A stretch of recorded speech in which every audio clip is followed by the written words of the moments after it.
तयंग शराब की बोतल धीरे से टेबल के ऊपर रखता है। उसके बाद खुद काउच पर जाकर बैठ जाता है और अपने लिए ग्लास में ड्रिंक पोर करने लगता है। लेकिन ड्यूक किम की नज़र सिर्फ जोंगकुक पर ही टिका हुआ था। तयंग अपनी शांत आवाज़ में कहता है, do you want to try? Taeyang के शब्द सुनकर जोंगकुक गुस्से से पलटकर तयंग की तरफ देखता है। तयंग जोंगकुक के चेहरे पर गुस्सा देखकर स्मार्क करता है और वाइन का ग्लास उठाकर खुद ही इसे पीने लगता है। तयंग के आंखें जोंगकुक को अभी भी ऑब्जर्व कर रहा है और उससे फिर से कुछ हो रहा है। तयंग ग्लास टेबल के ऊपर रखकर कहता है, मैं तुम्हें तकलीफ पहुंचाने का इरादा तो नहीं रखता, लेकिन अभी मेरा फिर से। जोंगकुक कहता है, मैं नहीं चाहता। तयंग कहता है, तुम सबको शादी के बारे में कब बताओगे? जोंगकुक कहता है, कौन सी शादी की बात कर रहे हो तुम? अच्छा, वो शादी जिसके लिए तुमने मुझे मजबूर कर दिया था। मैं क्यों किसी को कुछ बताऊं? तुमने शादी किया है क्योंकि Duke Kim the great noble man of the आर्विश किम तयंग ऐसा चाहते थे कि मैं उससे शादी करूं। तो इस बारे में तुम बताओगे सबको, मैं नहीं। और हाँ, सबसे पहले ये बात अपने सो कॉल्ड फ्रेंड्स को बताना। तयंग कहता है, तुम ऐसी बातें करके मेरा मूड खराब कर रहे हो। तयंग गुस्से में काउच पर से उठकर चला जाता है। जोंगकुक आखिरकार तयंग के फुट स्टेप को दूर जाते हुए सुनता है और एक गहरी सांस लेकर थोड़ा सा आराम महसूस करता है। लेकिन जैसे ही उसने सुना कि वो कदम वापस उसी तरफ आ रहे हैं, जोंगकुक का दिल एक बार फिर से संकुचित होने लगता है। शायद उसने खुशी थोड़ी जल्दी मना लिया था। जोंगकुक का पूरा शरीर फिर से तनाव से भर गया था, जैसे वो किसी इमोशनल ब्रेकिंग पॉइंट पर पहुंच गया हो। जोंगकुक बिस्तर की चादर को दोनों हाथों से जोर से पकड़ लेता है, जैसे अपने आप को संभालने की कोशिश कर रहा हो वो। उस समय सिर्फ गर्दन घुमा के देखना आसान होता, लेकिन उसने ठान लिया था कि वो बिल्कुल भी मूव नहीं करेगा। जोंगकुक अपने इमोशंस पर कंट्रोल रखना चाहता था ताकि सामने वालों को कोई रिएक्शन ना मिले। उसने महसूस किया कि बिस्तर उसके पीछे से हल्का सा झुक गया। इसका मतलब था कि वो वापस आ चुका था। जोंगकुक आंखों के कोने से देखा कि तयंग पूरी तरह से कंपोज्ड था। उसके चेहरे पर एक हल्का सा मुस्कान था, जैसे वो जोंगकुक के एक्सप्रेशन ऑब्जर्व कर रहा हो। तयंग कुकी के बालों को प्यार से छूता है, जैसे किसी नरमी भारे पल को एक्नोलेज कर रहा हो। ड्यूक किम तयंग जोंगकुक के हेयर्स हटा लेता है और कुकी के चेहरा क्लियरली देखने लगता है। जोंगकुक अभी भी अपने इमोशन छुपाने की पूरी कोशिश कर रहा था। तयंग अपना चेहरा उसके कान के पास ले जाकर हल्की सी सांस उसके पास छोड़ता है, जिससे जोंगकुक के स्पाइन में एक ठंडी सी फीलिंग दौड़ जाता है। तयंग धीरे से कहता है, अब रोना मत शुरू करना, जबकि उसकी आंखों में आंसू उभर आए थे। जोंगकुक खुद से मन में बार बार एक ही बात को रिपीट करता है, मैं अब तक नहीं रोया हूँ, अब भी नहीं रोऊंगा। तयंग हल्की सी मुस्कुराहट के साथ कहता है, गुड जॉब कुकी, जैसे किसी को सॉफ्टली अप्रिशिएट कर रहा हो। तयंग की आवाज़ में एक छुपा हुआ इमोशंस था। फिर तयंग थोड़ा पीछे हट जाता है। जोंगकुक तयंग के जाने की आवाज़ ध्यान से सुनता है। जब उसने सुना कि दरवाज़ा बंद हुआ और अब कोई मूवमेंट नहीं थी, तब जोंगकुक धीरे से अपने आप को उठा लेता है। अब वो अकेला था कमरे में। जोंगकुक महसूस किया कि उसके होठ हल्की सी सूज गया है। जब जोंगकुक अपने लाभों को छूता है तो उसे एक अजीब सा टेस्ट महसूस होता है, जैसे थोड़ा सा डिस्कम्फर्ट हो, पर कोई बड़ी बात नहीं था। जोंगकुक खुद को फ्लोर पर बैठा देखता है और सामने मिरर में अपना रिफ्लेक्शन को देखता है। पहले जोंगकुक नज़र हटा लेता है, पर फिर हिम्मत करके दोबारा मिरर की तरफ देखता है। जोंगकुक अपनी आंखों में सीधा देखता है। जितना भी समझाए, दिल के अंदर का दर्द छुपाया नहीं जा सकता था। जोंगकुक के अंदर अब बिल्कुल भी हिम्मत नहीं था कि वो तुरंत खुद को संभाले। ऐसा लग रहा था जैसे तयंग ने उसे मेंटली और इमोशनली थोड़ा एग्जॉस्टेड कर दिया हो। इसलिए जोंगकुक धीरे धीरे अपने कपड़ों की तरफ रेंगते हुए जाने लगता है और अपने कोट के पॉकेट से एक क्लीन हैंडकरचिप निकाल लेता है। जोंगकुक धीरे धीरे अपने बॉडी को साफ करना शुरू कर दिया था। जितना भी चिपचिपा या फिर गंदे निशान थे, उनको हटाने की कोशिश करते हुए उसकी सांस हर बार हल्की सी रुक रहा था।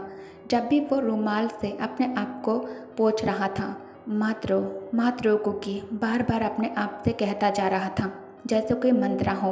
हर सेकंड के साथ उसकी घबराहट बढ़ रहा था।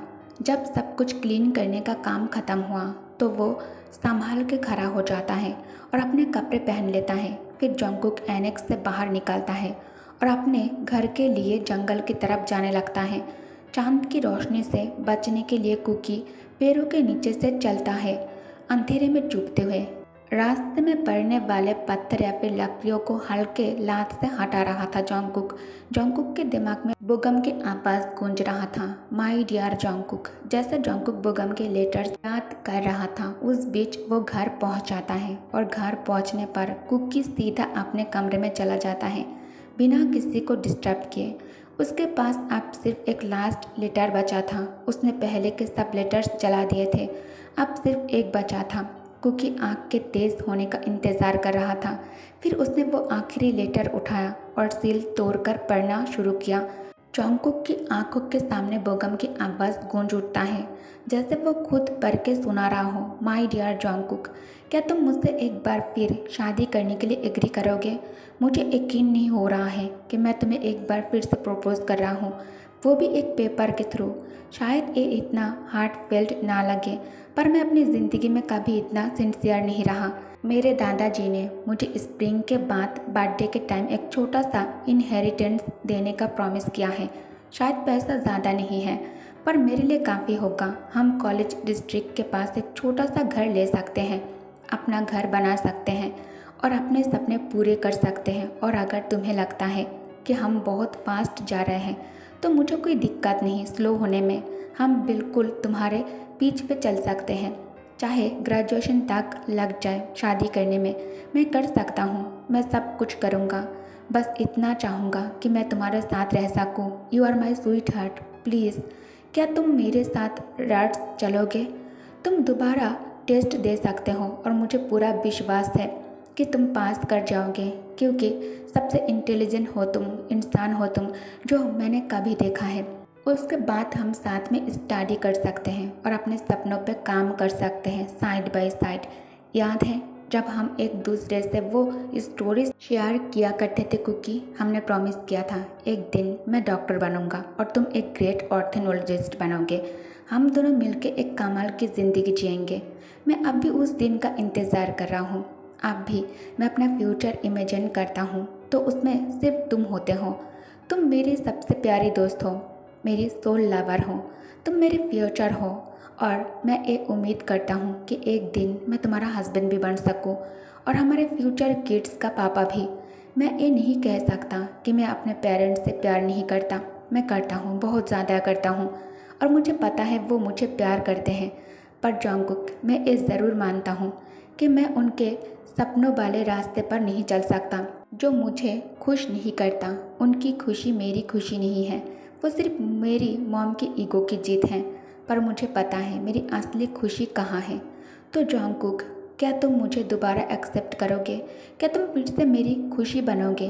या फिर मैं तुम्हें बड़ी ज़िंदगी का वादा नहीं कर सकता अभी, जब तक मैं अपने पेरेंट्स के शैडो से बाहर नहीं निकलता। अभी के लिए मैं दुनिया की नज़र में कोई नहीं हूँ, पर मैं इतना ज़रूर कह सकता हूँ, मैं तुमसे हमेशा प्यार करूँगा और तुम्हें रिस्पेक्ट दूँगा। जब तक तुम मुझे अपने पास रखना चाहते हो, मैं कसम खाता हूँ कि तुम्हें कभी कोई तकलीफ़ नहीं होगा, किसी और के हाथों ना मेरे। दूसरे तरफ जब हसन अपने मास्टर तैयंग को चेक करने के लिए एनेक्स में वापस आता है, उसने देखा कि रिसेप्शन टेबल पर रखी हुई केक वैसे की वैसे ही पड़ी थी, बिल्कुल भी टच किया नहीं गया था। उसने हैरानी से सोचा, क्योंकि ड्यूक किम तैयांग ने खुद उससे केक मंगवाया था और विश्व के सबसे अच्छे बेकर्स से बनवाया गया था एक केक। पर एक बात क्लियर थी, ड्यूक किम को ज़्यादा स्वीट पसंद नहीं है और वो नॉर्मली ऐसे कुछ नहीं खाते। तो हसन को शक था कि केक ड्यूक के लिए नहीं बल्कि किसी और के लिए था। उसने गहरी सांस लेता है और केक की तरफ एक आखिरी बार देखता है और ड्यूक के बेडरूम का दरवाज़ा हल्की सी नॉक के साथ खटखटाता है। अंदर से एक शांत आवाज़ आता है, कम इनसाइड। परमिशन मिलने के बाद बटलर हसन अंदर आ जाता है। तैयंग को सुबह का न्यूज़पेपर पढ़ते हुए देखता है। हसन ड्यूक के पास खड़ा हो जाता है। बटलर हसन कहता है, मास्टर, क्या मैं केक वापस निकाल के सेट कर दूँ? उसने रिस्पेक्ट के साथ पूछा। केक तयंग किसी और रीज़न के वजह से मंगवाया था जो उसके दिल की ख्वाहिश थी।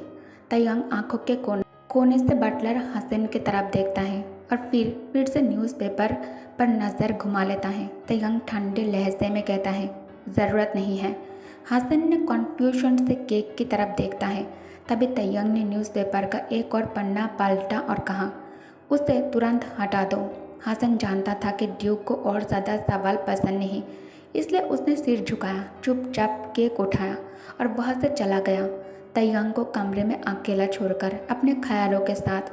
तुम्हें हक किसने दिया मुझे ऐसे महसूस कराने का? उनके बीच का अरेंजमेंट शुरू हुए कुछ ही हफ्ते हो गए थे जब तयंग ने पहली बार जोंगकुक को कार की विंडो से देखा था। पिछले कुछ हफ्ते में वो उसके चेहरे पर एक जाना पहचाना सा आलस, एक थकावट सी देखने लगा था, हमेशा बिना एक्सप्रेशन के। और अब जोंगकुक के बेबी बम भी थोड़ा थोड़ा दिखाई देने लगा है। ओके गाइस, तो इस पार्ट को मैं यही एंड करती हूँ। Thank you for watching, bye bye.